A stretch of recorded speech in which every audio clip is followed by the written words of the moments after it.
అలాగే ఏదైతే Chittoor smart city development సొసైటీని క్రియేట్ చేసిన మన తాండవమూర్తి సార్ గారికి, అలాగే వారి కొలీగ్స్ అందరికీ కూడా, ముఖ్యంగా మీ విజయం group of schools institutions chairperson మా అక్క ఏం పేరు మా అక్క గారు ఎంత చక్కగా మీ అందరి కోసం మంచి, మేమంతా చదివినప్పుడు ఇటువంటి ఆడిటోరియం లేదు, స్కూల్ లేదు. మేము అందుకనే 6th క్లాస్ డ్రాప్ అవుట్ అయిపోయినాం. ఈ విధంగా స్కూల్ అప్పుడే మా అక్క కట్టుంటే నేను ఇంటర్ చదివి, డిగ్రీ చదివి, IRS, IPS, IAS ఆఫీసర్ ఇవేమి లేదు. కాబట్టి చిత్తూరు ఎమ్మెల్యే అయ్యి డ్రైనేజ్లు, రోడ్స్ వీటన్నిటికీ బాధ్యుడైనాము. అవునా కదా? అదంతా అప్పుడప్పుడు కొంచెం కిడ్డింగ్ చేస్తా ఉంటాను. ధైర్యం ఉండి అమ్మాయిలకి అబ్బాయిలకి అని. నేను కూడా మీ మాదిరే ఒకప్పుడు ఇలా కూర్చున్నప్పుడు మా ప్రిన్సిపల్ పిలిస్తే స్టేజ్ పైన మాట్లాడడానికి చాలా భయపడేవాడిని. తర్వాత కాలంలో ఎమ్మెల్యేగా ప్రజల ముందుకు పోయి ధైర్యంగా వారి సమస్యల పట్ల, మా పార్టీ సిద్ధాంతాల పట్ల ఎప్పుడైతే ప్రజల్లోకి పోయినానో ఆటోమేటిక్ గా ఆ గిల్టీనెస్ పోయింది. సో మీరు కూడా ఎప్పుడు కూడా పబ్లిక్ లో కానీ ప్రైవేట్ గా కానీ మీకు ఆ ఫీలింగ్ పోవాలి అంటే ఎప్పుడైనా ఇటువంటి ఒక ఇది ఉంది కాబట్టి ఆడిటోరియం మీ స్కూల్, మీ కాలేజీలో పెట్టే వాటిలలో మీరు పార్టిసిపేట్ చేయండి. అప్పుడు మీకు ఆ ఫీలింగ్ అనేది వెళ్ళిపోతుంది. మాకంటే లేదు కాబట్టి అప్పట్లో మాకు తెలియదు. అప్పట్లో మొబైలే లేదు. ఈరోజు మీకు మొబైల్ వచ్చినాక వరల్డ్ వైడ్ ఇన్ఫర్మేషన్ మీ మొబైల్లో ఉంది. మీరు ½ అవర్ మొబైల్ చూడంగానే ప్రపంచ వార్తలంతా డిస్కస్ చేసుకోవచ్చు అక్క పక్కన. ఇవన్నీ జనరల్కి చెప్పా. ఇప్పుడు మమ్మల్ని డిమాండ్గా, మమ్మల్ని రిక్వెస్టింగ్ గా లేదా బాధ్యతగా ఏం చేయాలనేది ఒక 7 things మా ముందర పెట్టారు, నాకు మా ఎంపీ గారికి. సో చిత్తూరు నుండి చెన్నైకి EMU రైలు కావాలి అని అడిగారు. నాకు తెలిసినంత వరకు ఏది వస్తుందో రాదో తెలియదు, కానీ మా ఎంపీ గారు, మన ముఖ్యమంత్రి శ్రీ నారా చంద్రబాబు నాయుడు గారు ఆల్రెడీ బుల్లెట్ ట్రైన్ కూడా శాంక్షన్ అయింది. చెన్నై టు చిత్తూరు, చిత్తూరు టు తిరుపతి, మళ్ళీ చిత్తూరు మీదుగా కోలార్, మైసూరు, బెంగళూరుకి. సో 30 minutes లో we can reach to Bengaluru, 30 minutes లో we can reach to Chennai. కాబట్టి ఈ ప్రాజెక్ట్ మన బడ్జెట్, మీరందరూ కూడా స్టూడెంట్స్ ఎప్పుడైనా ఫ్రీ టైం ఉన్నప్పుడు మన బడ్జెట్, పార్లమెంట్ లో జరిగిన బడ్జెట్ కావచ్చు, అసెంబ్లీలో జరిగిన బడ్జెట్ కావచ్చు, జస్ట్ మీరు ఒక గో త్రూ పోవాలి.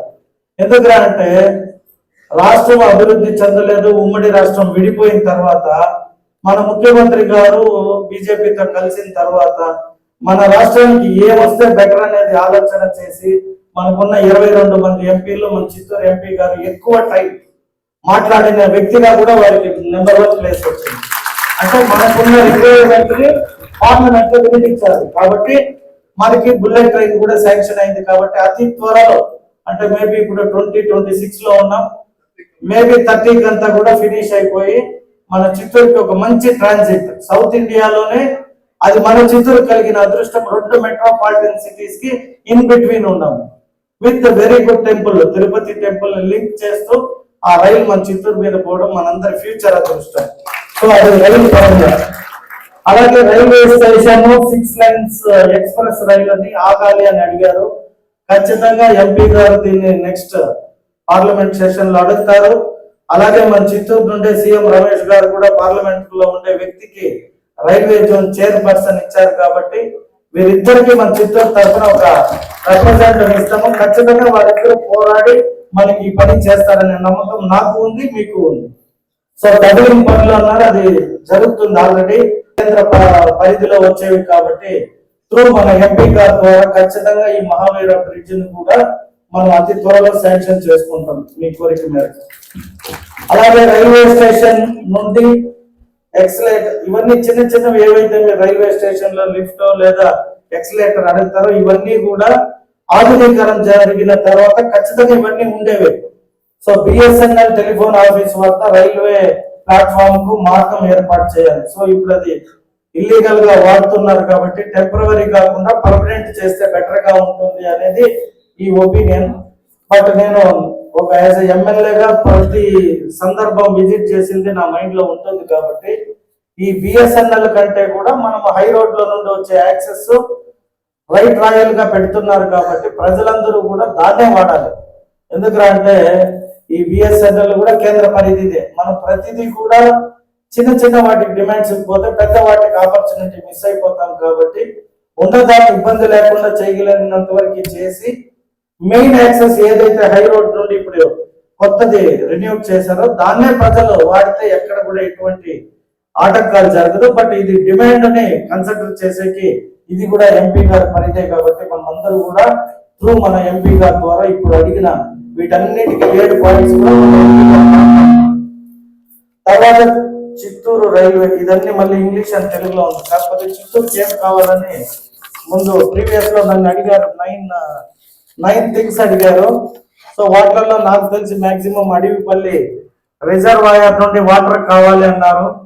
ఎప్పుడైతే 5 సంవత్సరాలుగా ఆగిపోయిన ప్రాజెక్టు నేను ఎమ్మెల్యేగా అయిన తక్షణం Adavipalli reservoir pipe line work జరుగుతుంది. మెగా ఇంజనీరింగ్ వర్క్ వారికి టెండర్లు అయిపోయినాయి. విత్ ఇన్ మాక్సిమం నా ఉద్దేశం maybe more than 9 to 10 months చిత్తూరుకి అడవిపల్లి రిజర్వాయర్ వాటర్ డెఫినెట్ గా వస్తుంది. ఆ పనులు కూడా అతి త్వరలో అసెంబ్లీ పూర్తయి వస్తానే శంకుస్థాపన చేయడానికి కూడా మెగా ఇంజనీరింగ్ వాళ్ళని కలిశారు. నేను డేట్లు కూడా ఇచ్చాను కాబట్టి జీవిత కాలం చిత్తూరుకి వాటర్ సమస్య లేకుండా 2 వాటర్ లైన్లు వస్తుంది. ఒకటి అడవిపల్లిది వస్తా ఉంది, కుప్పం నుండి చిత్తూరు కూడా ఇంకొక ప్రాజెక్టుని ముఖ్యమంత్రి గారు త్వరలో అనౌన్స్ చేస్తారు. కాబట్టి వాటర్ సమస్య అనేది ఎప్పటికీ ఉండదు.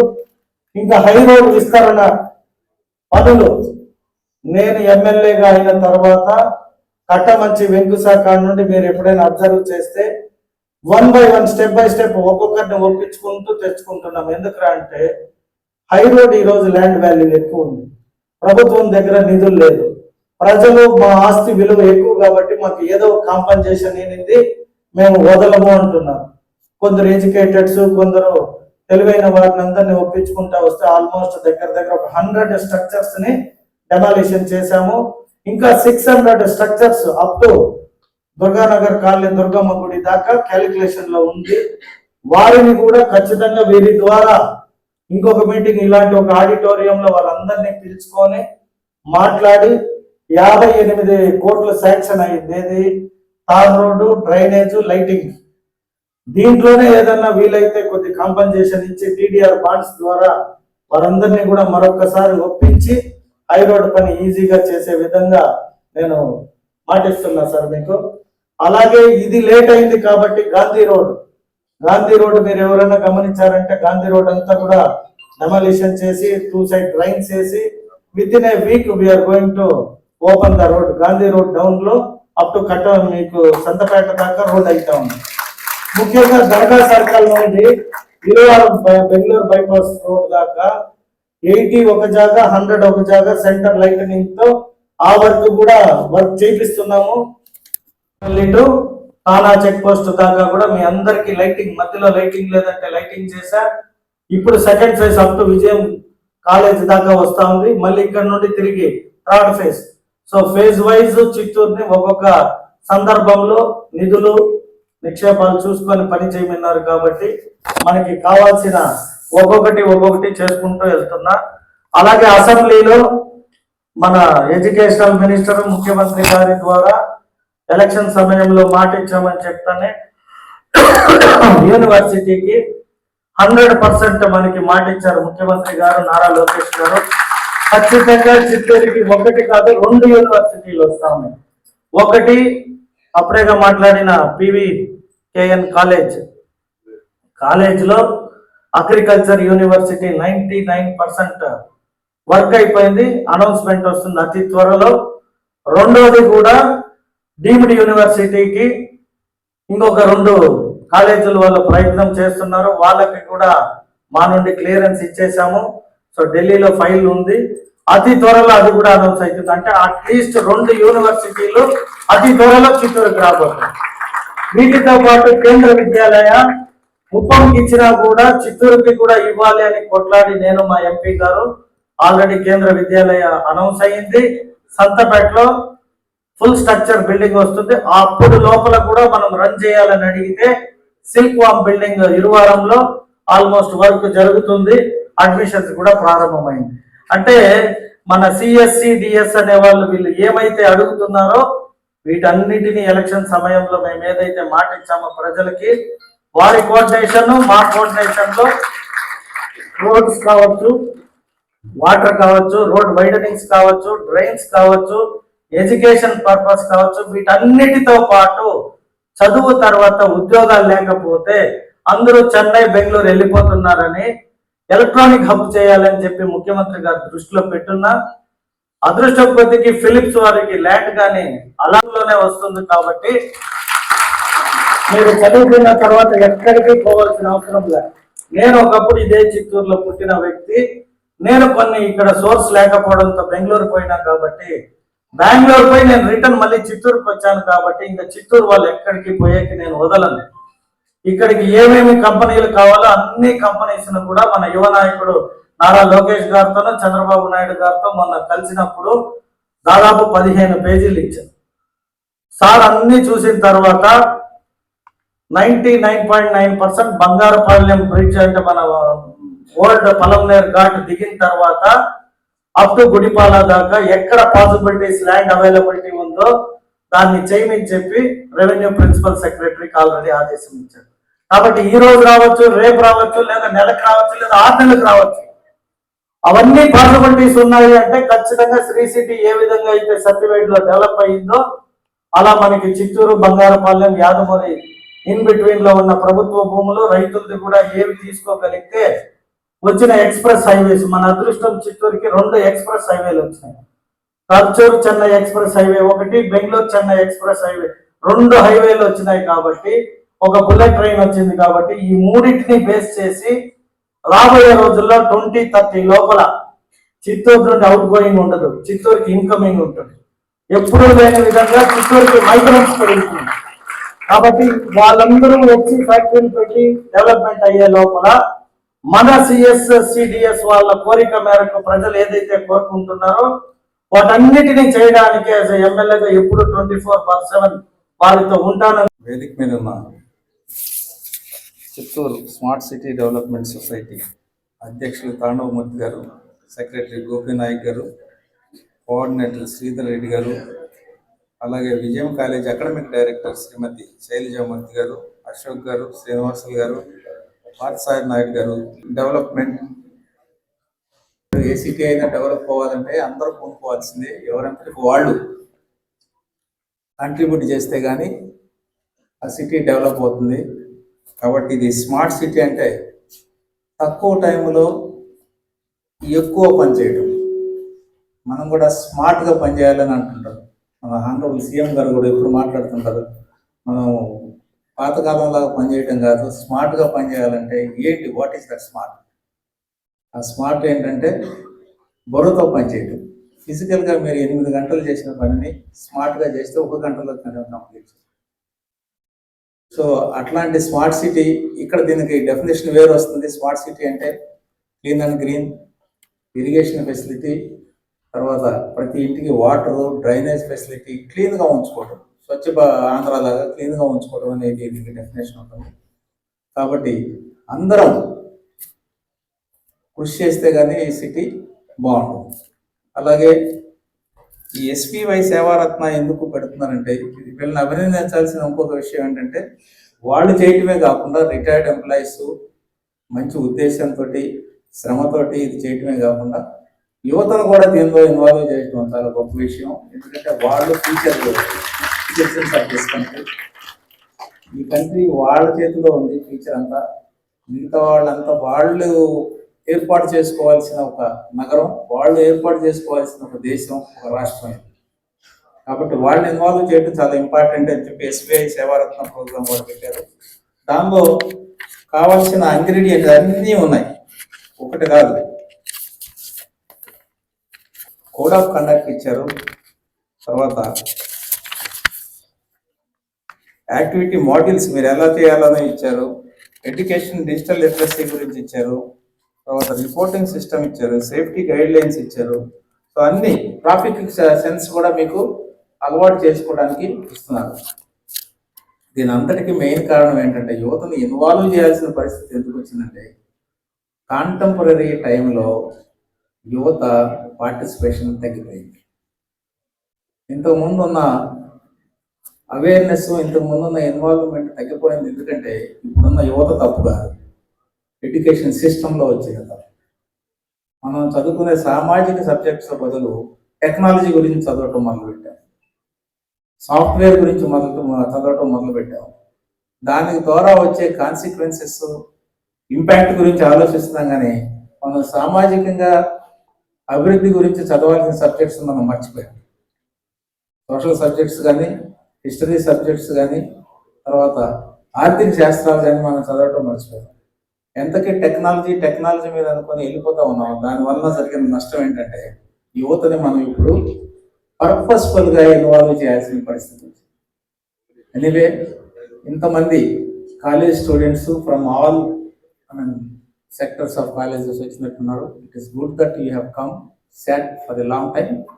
It's a good indication. At least కొంతమంది అన్నా ఈ ఉద్దేశంతో ముందుకి వెళ్ళడానికి సిద్ధం అవుతా ఉన్నారు. The way the boy was speaking tonight, it is an indication of inspiration. అట్లాంటి ముందు ఉద్దేశంతో ఇన్స్పైర్డ్గా ఉండే ముందుకు కానీ వెళ్ళిపోతే ఈ రాష్ట్రం, ఈ సిటీ ముందుకు వెళ్ళిపోతూ ఉంటుంది. గౌరవనీయులైన ముఖ్యమంత్రి గారు మాట్లాడితే మీరు వినే ఉంటారు. డెమోగ్రాఫిక్ డివిడెండ్ అంటే పాపులేషన్. ఇప్పుడున్న పాపులేషన్ మనకు మొత్తం తెలిసే ఎంతమంది, 140 కోట్ల మంది ప్రజలు ఉన్నాం.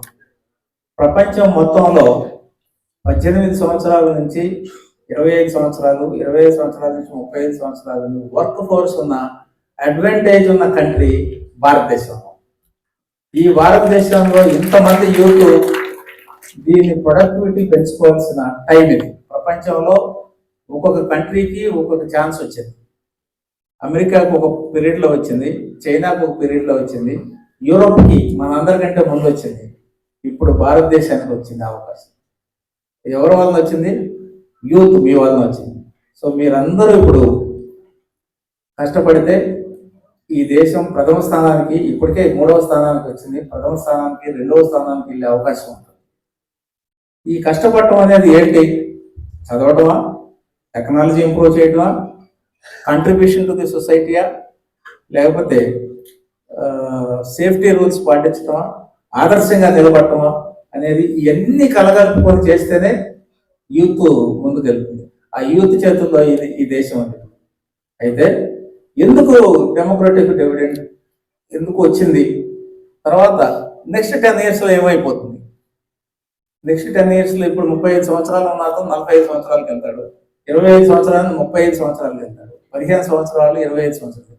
అంటే మన పుట్టుక యూత్లో కానీ, జననం కానీ, పాపులేషన్ కానీ పుట్టడం తక్కువైపోయింది.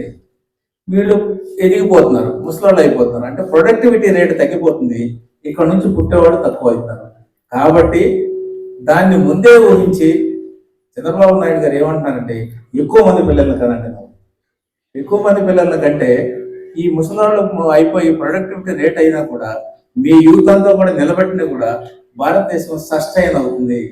భారతదేశం ఎంతటితో వీళ్ళు వెళ్ళిపోయారు, నెక్స్ట్ ఎవరు లేరు. ఈ ముందు మేము ఎవరో ఉన్నా లేకపోయినా ఈ సస్టైనబిలిటీ చాలా ఇంపార్టెంట్ ప్రతి దేశానికి. అప్పుడే ప్రపంచంలో మొదటిగానో రెండుగానో ఉంటుంది అనే ఉద్దేశంతో పిల్లల్ని ఎక్కువ మంది కనమంటున్నారు. అయితే చాలా మందికి డౌట్ రావచ్చు, ఇప్పటికే 140 కోట్ల మంది ఉన్నాం, ప్రపంచంలో మొదటి స్థానంలోకి వచ్చేసిన చైనాను కూడా అతి కొద్ది పర్సంటేజ్తో అధిగమిస్తున్నాం. అయితే చైనాకు మనకున్న ఒకటే తేడా ఏంటంటే, చైనాలో ఉన్న 140 కోట్ల మంది పనిచేస్తారు, వాళ్ళ ప్రొడక్టివిటీ ఉత్పత్తి ఎక్కువ అవుతుంది. దానివల్ల వాళ్ళు మిగులుని ఇతర దేశాలకి ఇవ్వగలుగుతున్నారు. ప్రపంచ దేశాల్లో ఇప్పుడు 80% ఆఫ్ దేశాలు చైనా మీద ఆధారపడి బ్రతుకుతున్నాయి.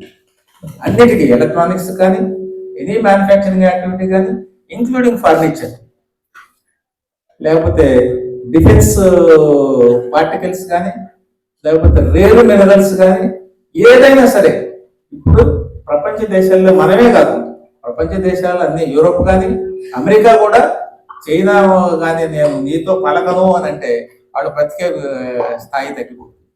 ఈరోజు చైనా కోపం వచ్చి ఇండియాతో నేను అలిగాను, నీతో మీరు పలుకునంటే మనం ఫర్టిలైజర్ ప్రొడ్యూస్ చేయలేము. ఎందుకంటే ఫర్టిలైజర్ కావాల్సిన న్యాచురల్ గ్యాస్ 70% మనం చైనా నుంచి తెచ్చుకోవాలి. చైనా ఇవ్వకపోతే మనకు ఇంకొక కంట్రీ లేదు. మొరక్కో లాంటి చిన్న కంట్రీ నుంచి తెచ్చుకోవాల్సిన పరిస్థితి మనకు వచ్చేటట్టు. అంటే మనకు న్యాచురల్ రిసోర్సెస్ లేదు. మీకు తెలుసు కదా, ఫర్టిలైజర్ లేకపోతే మన పరిస్థితి ఏంటి? యూరియా కానీ లేకపోతే నైట్రోజన్ కానీ లేకపోతే మన పరిస్థితి ఏంటి? మనం అగ్రికల్చర్ బేస్డ్ కంట్రీ. ఇప్పుడు కూడా 65% of the population carry on agriculture.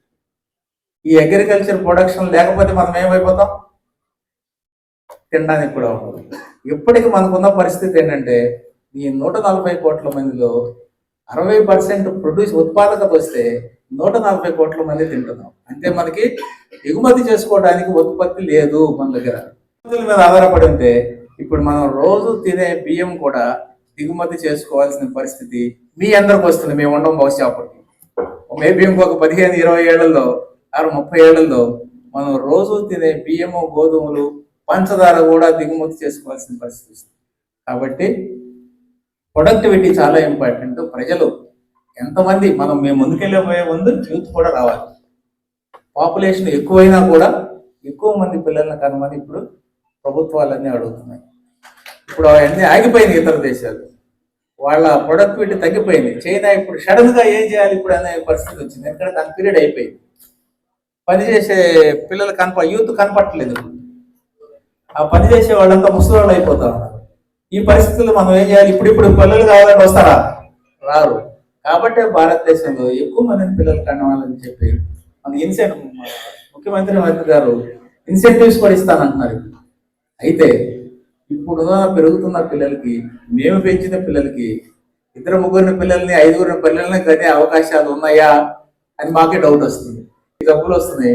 ఒక పిల్లను బాగునో కంటమో లేకపోతే రెండవది ఇంకొద్దు, మాకు ఇదే ఎక్కువైపోయింది అనే పరిస్థితి, ఆరోగ్య పరిస్థితులు దిగజారిపోయినాయి. అది మీ తప్పు కాదు, మేము చేసిన తప్పు, మా జనరేషన్ చేసిన తప్పు. మీరు ఏం కావాలో కోరికలు చూసి మాకు ఇటలీ పిజ్జా కావాలి లేకపోతే అమెరికన్ బర్గర్ కావాలంటే సంతోషంగా ఇచ్చాము. మీ ఆరోగ్యం పాడవుతున్న సంగతి మేము గమనించలేదు. ఇప్పుడు గమనిస్తున్నాం. మేము ఇప్పుడు మిమ్మల్ని 4 పిల్లలు కదండి, 5 పిల్లలు కదండి, సాధ్యం అవుతుందా? సాధ్యం కాని పరిస్థితి వచ్చింది. కానీ సాధ్యం చేయాలి. సాధ్యం చేస్తేనే ముందుకు వెళ్ళిపోతాం. ఇచ్చారు మన వాళ్ళు mostly pertaining to the railways. దీనిలో మీరు doubling track works to be completed to run the Vande Bharat trains అంటున్నారు కదా. డబ్లింగ్ ట్రాక్ ఆల్రెడీ శాంక్షన్ అయింది మనకి. ఎక్కడ? తిరుపతి నుంచి కాట్పాడి వరకు. దానికి సంబంధించిన డిపిఆర్ అంటే లిటరల్ టర్మ్స్ లో డీటెయిల్ ప్రాజెక్ట్ రిపోర్ట్ అంటారు. ఎలక్ట్రికల్, తర్వాత సివిల్, దానికి సంబంధించిన ఐటమ్స్ అన్ని కూడా తయారు చేసి ఈ విధంగా ఇంప్లిమెంట్ చేస్తే బాగుంటుందని డిపిఆర్ చేయడానికి ఒక 6 months పడుతుంది. అలాగే ల్యాండ్ ఎక్వైర్ చేయాలి. ల్యాండ్ 2వ లైన్ వేయాలంటే దానికి సంబంధించిన ల్యాండ్ ఎక్విజిషన్ కూడా అమౌంట్స్ రిలీజ్ అయినాయి. అది బహుశా రెవెన్యూ అథారిటీస్కి అప్పచెప్తారు. ఇప్పుడు అది ల్యాండ్ ఎక్విజిషన్ అయిపోతుంది. ఇదంతా 1 రోజు 2 రోజులు అయ్యే ప్రాజెక్ట్ కాదు, 1-2 years పడుతుంది. అయినా కూడా ఒకసారి అప్రూవ్ అయిపోయింది కాబట్టి 1100 కోట్లు ఎంతో శాంక్షన్ అయింది దీనికి. ఇది రైల్వే మినిస్టరే దానికి అనౌన్స్ చేశారు. ఇది అవుతుంది 2 సంవత్సరాల తర్వాత అయినా అది మనం 2వ లైన్ చూస్తాం. ఆ 2వ లైన్ ఈ వందే భారత్ కాసిన అనువైన స్పీడ్ కోసం ట్రాక్ చేస్తారు. మీ అందరికీ తెలిసే ఉంటుంది. ఇప్పుడు some of them are technical people. Train speed depending on your track. మనకు బ్రిటిష్ వాళ్ళు వేసిన ట్రాక్స్ 70 కిలోమీటర్ల కంటే ఎక్కువ వేయలేదు. అందుకనే 80-90 కిలోమీటర్లు పోతే యాక్సిడెంట్స్ అవుతాయి. దాన్ని ఇప్పుడు మనం రిపేర్ చేసుకుంటాం. దాని కెపాసిటీ పెంచుతాం. రైల్వే ట్రాక్ కెపాసిటీ పెంచి దాన్ని ఇప్పుడు 120 కిలోమీటర్లు 130 కిలోమీటర్లు స్పీడ్ వెళ్ళే వెహికల్స్ని బేర్ చేయగలగాలి దాని బరువును. దానికోసం తయారు చేసుకుంటున్నాం. ఇప్పుడు వేసే కొత్త లైన్ 130 కిలోమీటర్ల నుంచి 140 కిలోమీటర్లు బేర్ చేసే లైన్స్ వేస్తారు. రెండో దాన్ని కూడా రిపేర్ చేస్తారు. అప్పుడు మనకి స్పీడ్ రైల్స్ వస్తాయి. సో అట్లాగే మిగతా మహావీర్ బ్రిడ్జెస్ అన్న ఎమ్మెల్యే గారు చక్కగా వివరించారు ఇవన్నీ ఎప్పుడెప్పుడు వస్తాయి అని చెప్పి. తర్వాత స్టాపేజ్ ఆఫ్ ట్రైన్స్ గురించి నా దగ్గరికి ఇంతకుముందు కూడా రిక్వెస్ట్ వచ్చింది. అయితే రైల్వే మినిస్టర్ గారితో మీటింగ్ అయినప్పుడు ఆయన చెప్పింది ఏంటంటే 32 ట్రైన్స్ వస్తున్నాయి మనకి మొత్తం మన చిత్తూరు ట్రైన్ దాని మీదుగా. 32లో మీకు 6 మైనస్ చేస్తే 26 ట్రైన్లు ఆగుతున్నాయండి. ఈ 6 గురించి ఎందుకు మీరు పర్టికులర్ గా మమ్మల్ని ప్రెస్ చేస్తున్నారు? 26 ఎక్కువ 6 ఎక్కువ మీకు అనే సమస్య డిస్కషన్ వచ్చింది. అయితే మేము చెప్పాం 6 కూడా మీ 32 ప్యాసింజర్ ట్రైన్స్, ఈ 6 చాలా మాకు క్రూషియల్. ఇది యాక్సెసిబిలిటీ పెరుగుతుంది కాబట్టి అడిగాం. కన్సిడర్ చేస్తామన్నారు. కుప్పం ఒక 2 ట్రైన్స్ ముందు ఆపటానికి ఒప్పుకున్నారు సదరన్ రైల్వే వాళ్ళతో. In consultation with southern railway నన్ను ఒప్పుకున్నారు, లెటర్ కూడా వచ్చింది. So that has been passed on to Kuppam people. So ఇది కూడా అవుతుంది, మళ్ళీ పదే పదే మనం పర్సూ చేస్తే కానీ అవుతుంది. సో దానికి ముందు చూస్తాం మనం. సో అట్లాగే రైల్వేలో escalator, I think railway station is being modernised now. Lift అయిపోయింది, ఎస్కలేటర్ కూడా చేస్తున్నట్టున్నాడు, ఎక్స్పాన్షన్ కూడా నడుస్తుంది. బట్ ఆయన ఎందుకో కొన్ని ప్రాబ్లమ్స్ వల్ల మేము వెరీ ఫ్రీక్వెంట్గా విజిట్ చేస్తున్నాం. ప్రాబ్లమ్స్ వల్ల డిలే అవుతుంది, కానీ మొత్తం అయితే రెడీ అవుతుంది. ప్లాట్ఫామ్స్ కానీ ఫెసిలిటీస్ కానీ అన్ని అవుతుంది. సో దీంతో పాటు డ్రైనేజ్ సిస్టమ్స్, రోడ్ సిస్టమ్స్ అన్ని ఎమ్మెల్యే గారు క్లియర్గా ఎక్స్ప్లెయిన్ చేశారు. ఇందాక ఒక పాప ఎవరో ఇక్కడ డ్రైనేజ్ సిస్టమ్ ఉంది. ఈ ప్రాంతం వచ్చి జీడి నెల్లూరు పంచాయతీ కింద వస్తుంది, చిత్తూరు మున్సిపల్ కార్పొరేషన్లో ఉండదు. కాబట్టి దానికి సంబంధించిన మీరు ఎవరన్నా రెస్పాన్సిబిలిటీ తీసుకొని ఒక లెటర్ ఇచ్చి ఎస్టిమేషన్ తయారు చేసుకొని నాకు ఇస్తే నా ఎంపీ ల్యాడ్ ఫండ్స్ నుంచి నేను ఇవ్వగలుగుతాను. Corporation funds take care of. So అట్లాగే Chittoor development, Chittoorians welfare. Chittoor development అంటే ఏంటి అన్నప్పుడు కొంత ఒక 9 పాయింట్లలో మన ఎమ్మెల్యే గారికి తెలుసు. కూటమి ప్రభుత్వంలో చక్కగా సహకరిస్తున్నారు. అది అడవిపల్లి నీళ్లు కావచ్చు, హైరోడ్డు కావచ్చు, యూనివర్సిటీ కావచ్చు చేస్తున్నారు. అదేవిధంగా ఎంపీ గారు కూడా మనకు డబ్లింగ్ కావడం, వందే భారత్, త్వరలో చిత్తూరు టు చెన్నై ట్రైన్, ఇలాంటి వాటిపైన మేము రిప్రజెంటేషన్ ఇవ్వడం జరిగింది. వారిద్దరూ కూడా ఖచ్చితంగా మాకు ఒక మంచి శుభవార్త చెప్పి వెళ్తారు. సో ఇది మా కార్యక్రమాలు. ఈరోజు ప్రోగ్రాం విశేషం ఏమంటే మన సెక్రటరీ గారు డీటెయిల్గా చెప్తారు. అంతకుముందు చిత్తూరు నగరంలో క్లీన్ అండ్ గ్రీన్, తర్వాత ప్లాస్టిక్ ఎరాడికేషన్, గంజాయి నిరోధించడం, ట్రాఫికింగ్, హాస్పిటల్ సర్వీసెస్, వీటిలో పనిచేయాలంటే మేము మా జనరేషన్ అయిపోయింది. యువత అవసరం. యూత్ ఉంటే కానీ ఇది జరగదు. కాబట్టే ఈరోజు ఇంతమంది యూత్ ముందర ఈ సేవారత్న అనే కార్యక్రమాన్ని వివేకానందుడి బర్త్డే జనవరి 12న మేము ప్రారంభించాం. ఒక 5 కాలేజీల నుండి చాలామంది, ఒక 50 మంది ఫస్ట్ బ్యాచ్ పిల్లలు. ఈ 50 మంది చిత్తూరులో 50 డివిజన్లు మీకు అప్పగిస్తే ఒక్కొక్క డివిజన్లో మీరు క్లీన్ అండ్ క్లీన్ ఎలా చేస్తారు, హాస్పిటల్ సర్వీసెస్ ఎట్లా డెవలప్ చేస్తారు, అదేవిధంగా ట్రాఫిక్ ఎట్లా డెవలప్ చేస్తారు, కంట్రోల్ చేస్తారు, మీరు వృద్ధిలోకి ఎలా వస్తారు అనేది మా ఆశయం. 4 నెలల ప్రోగ్రామ్ ఇది. ఇందులో సక్సెస్ఫుల్గా వచ్చిన క్యాండిడేట్స్కి మేము సర్టిఫికేట్ ఇస్తాం. సర్టిఫికేట్ ఇస్తే సరిపోతుందా సార్ అని మీరు అడగచ్చు. కానీ మీరు ఎంతోమంది విద్యార్థులు, ఎంతోమంది 3,000, 4,000, 10,000 మంది ఉన్నారు. కానీ ఈ సేవ చేయడానికి వచ్చిన విద్యార్థులందరికీ కూడా నేను యువత అందరికీ కూడా హృదయపూర్వకంగా నమస్కరిస్తున్నాను. ఈరోజు మీరు అనుకుంటేనే చిత్తూరు శుభ్రమవుతుంది, మీరు అనుకుంటేనే అన్నీ జరుగుతుంది, హాస్పిటల్ బాగుపడుతుంది. మా జనరేషన్ అయిపోయింది. కాబట్టి ఈ యువత గురించి ఈ 4 నెలల ప్రోగ్రాం ఎలా చేయాలి అనే దానిపైన ఒక బుక్లెట్ వేసాము. మా సెక్రటరీ గారు ఇప్పుడు కష్టం చూసి నాకు కూడా దీనిలో పార్టిసిపేట్ చేయాలని చెప్పేసి ఇష్టపడ్డాను. ఇలా జాయిన్ అయిన వాళ్ళైనా సర్వీస్ నేను చేస్తూ ఉన్నాను. యూత్ ఇందాక అబ్బాయి బాగా చక్కగా చెప్పాడు, ఎమ్మెల్యే గారు ఎంపీ గారు బాగా చాలా చక్కగా చెప్పారు, ప్రాణమూర్తిగా చెప్పారు. యూత్ పవర్ యూజ్ చేసుకుంటే, పవర్లో ఉండే వాళ్ళ పవర్ యూజ్ చేస్తే ఎంతో చేయొచ్చు డెవలప్మెంట్కి. అవకాశం అందిపుచ్చుకోవాలి. మనం చైనా, జపాన్ మాట్లాడుకుంటూ ఉన్నాము. యూత్ మనది బాగానే ఉంది, కానీ డెడికేషన్ కొంచెం తక్కువ ఉంది. ఏదో అలా గాలి వస్తే అలా వెళ్ళిపోతున్నాం అన్నట్టు ఉండిపోతున్నాం, ఒక యాసగా వెళ్ళిపోతున్నాం, మూసగా అని చెప్పేసి. కొంచెం కష్టపడి స్మార్ట్గా ఉండండి. స్టడీసే కాదు, టౌన్ డెవలప్మెంట్ మన పరిధిలో మనం చేస్తే కంట్రీకి డెవలప్మెంట్ అని ఎట్లా అవుతుంది. అది మనం ఇక్కడ చిత్తూరులో రాష్ట్ర వ్యాప్తంగా మన యాక్టివిటీస్ అన్ని అట్రాక్ట్ అయ్యి రాష్ట్ర వ్యాప్తంగా డెవలప్ కావాలి. యాక్టివిటీస్ అన్ని ఊళ్ళో ఇలాగే డెవలప్మెంట్ కోసం అందరూ కలిసి పనిచేయాలని చెప్పి మనం ఇక్కడ ఒక పైలట్ ప్రాజెక్ట్ లాగా మనం చేద్దామని చెప్పేసి అందరూ ప్రపోజ్ చేస్తున్నాము. దానికి అందరూ కష్టపడతాము. దయచేసి సార్ మీరు కూడా పవర్లో ఉన్నారు. లైఫ్ లో చిత్తూరు ప్రజలు గుర్తుపెట్టాలా, మీ పవర్ ఉపయోగించి మంచి చేయండి. మనం మంచి చేసుకున్నాము. యూత్ మీరు ఫస్ట్ బ్యాచ్ ఇప్పుడు చేస్తున్నది, మీరు చిరకాలం గుర్తుండిపోతారు. మీరు చక్కగా కష్టపడండి. మేము రకరకాల ప్రొఫెషన్స్ ఉన్న వాళ్ళే, మా అందరు వాల్యుబుల్ టైం మీకోసం స్పెండ్ చేస్తున్నాము. దయచేసి మన టౌన్ కోసం మన డెవలప్మెంట్ కోసం మీరు కష్టపడండి, ఎప్పటికీ గుర్తుండిపోతారు.